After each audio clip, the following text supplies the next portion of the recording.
Hi, Stephanie here with Zebrafish Neuro, and today we're talking about the difference between using static load like dumbbells and cable machines and variable resistance like resistance bands and springs. In the realm of able-bodied training, there may not be much of a difference between these two options, but in SCI recovery, I tend to bias using variable resistance for a few reasons.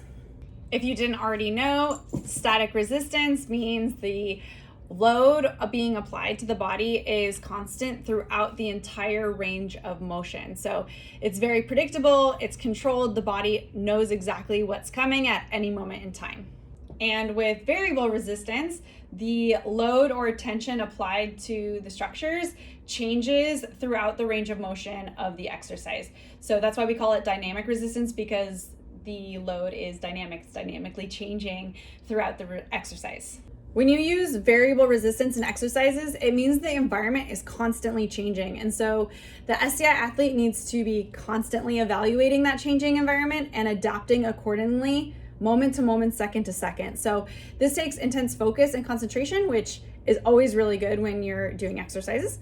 And then also, when you're constantly changing the environment and you have to react to it on a very quick time interval, it really teaches the athlete to feel their body and feel their environment and be able to create those spontaneous reactions in a timely manner.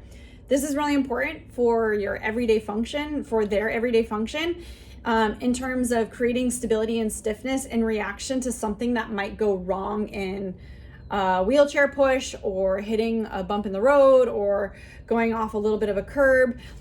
The athlete will be better equipped to create that stability and stiffness relative to that change that's happening in their environment, and they'll be good to go. So if you don't already use variable resistance in your training programs with your SCI clients, I highly recommend you do so.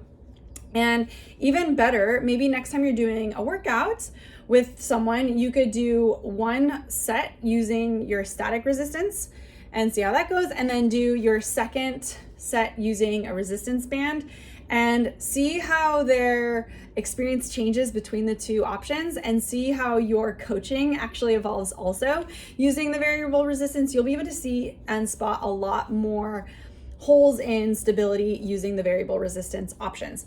So try it out, see how it goes, let us know how it goes, and drop us a comment below if you think using variable resistance is a good idea in SCI rehab.